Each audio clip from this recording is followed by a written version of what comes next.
All right, so here is my 2020 Ghost Gray Polaris Turbo S. It's got 2,006 miles on it as of right now. And I'll go over the accessories that got done to it here, starting from the front. So this is just your stock Polaris bumper, the Assault Industries front grille, which I love. Also have the front camera, and then all the lighting is code 4. And bang for your buck, these code 4s are freaking unbelievable. They're bright as the sun, like crazy bright. And they're fairly affordable. Check out their website. Underneath the hood scoop, I got a 10-inch right there. Then I got the pillars, and those pillars are just as bright as that 32-inch light bar. And I mean, they are, I can't explain how bright they are. They're freaking crazy bright.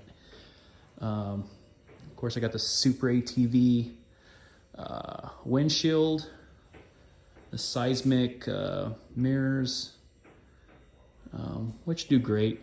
They stay in place. They don't move. They do what they got to do. Nothing sexy about those, but moving on. This is a First to Engage racing cage out of San Dimas, California. Got it powder coated with the light bar tabs installed on it, with the front intrusion bars and the roof rack. Got everything for, I believe it was $2,300. They had some sort of 10 or 15% off sale going on at the time. But yeah, it looks good. Swoops down in the back. Got that fastback look to it. Got my ghetto wiring job right here for my antenna. That's for the TYT Rugged Wannabe radio, but these radios work freaking awesome. I programmed it with the Rugged Radio channels. Pretty easy to do, and it works freaking awesome. A lot better than the handhelds. Moving on inside here. Here's my button cluster. Got more buttons right there. See the mileage, 2006. It's got the 10-inch subwoofer right in here, and it freaking sounds awesome. I love it. You do give up a lot of your glove box space though. And then the amp that it comes with, it's a SSV Works Kicker 10 system, and the amp goes up underneath here. And it kind of goes on this plate right next to the stock amp. I love it though. Is it the best? Probably not, but for the money, I thought it was awesome. Got the Polaris door bags. I added these little chingaderas right here, just to help. I don't know, it just feels so much better with these extra straps up higher. I feel like these straps, these stock straps, they're sitting kind of low. I feel like they should have been higher, so I added these to all the belts. There, you can see it up there. And it just adds like a real good secure feeling. And then right here I have an armrest. I forget where the hell I got it from, but it's comfortable. It's built very well, and it's got a gun safe in it, which is freaking cherry. Oh, got a little bit of water in there. Just wash this thing.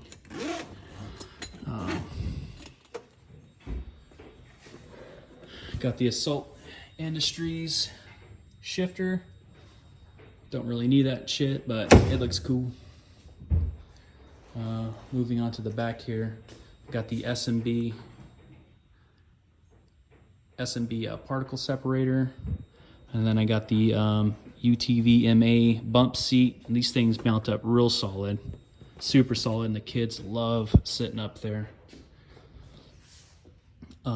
And then, of course, this is no longer a stock cage, so the aftermarket cage, I forgot to have the guy weld some tabs on it.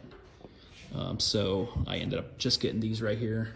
I forget where the hell I ordered these from, but yeah, they're rock freaking solid, and they hold the belts pretty well. And then that's my ghetto speaker for the radio system. About the cheapest thing on here at $10, and that allows me to hear transmissions from the radio because I don't have the headset and the helmet, because I just don't want wires and stuff like that. I got ADHD terribly bad, so it would be like every time I get out of this thing, I would have the freaking wire stuck to my helmet. It would drive me nuts. So I just did it that way. Up here, that's a Savage Arms or Savage something of another. I can't remember what the hell the company name is, but it's a tool belt kit, and it's got a belt inside of there. It's pretty awesome. It has everything you need to change a belt. Nothing too fancy, really. Then back here, I got the 5150 lighted whips. They got about 1,500 miles on them, and they're still holding strong. Still working pretty well. Attached to the roof rack, I mounted this X-Sprite chase bar. It's the second one I've had. Not that the first one broke. It's just that the first one I ordered had blue lights, and I got pulled over for having the blue lights. So I swapped it out with this one with the ambers.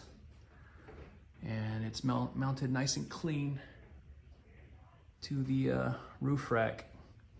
It's been holding up well.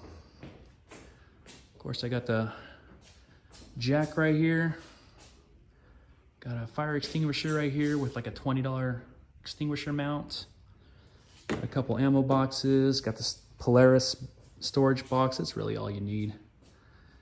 And then down here I got Eibach Stage 2 springs installed, and I had the shocks. I forget what the hell these things are called, stators or something. I had those installed too. And boy, I love it. Got all my ride height back. Right now I'm sitting at 17.5 inches of ground clearance, which is about an inch more than stock, but I like climbing over rocks and shit, so it's nice. Nice to have the extra ground clearance.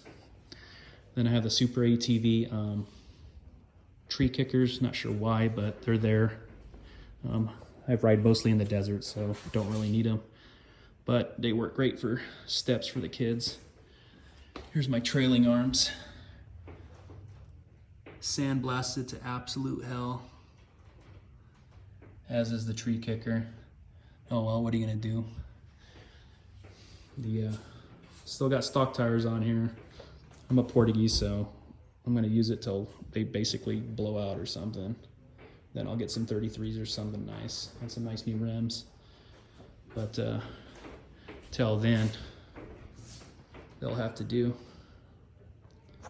But yeah, that's my 2020 Polaris Turbo S with a sticker removed right there on both sides because they got annihilated by rocks. Oh, and of course, got the Razor 200. Maybe I'll do a separate video on that.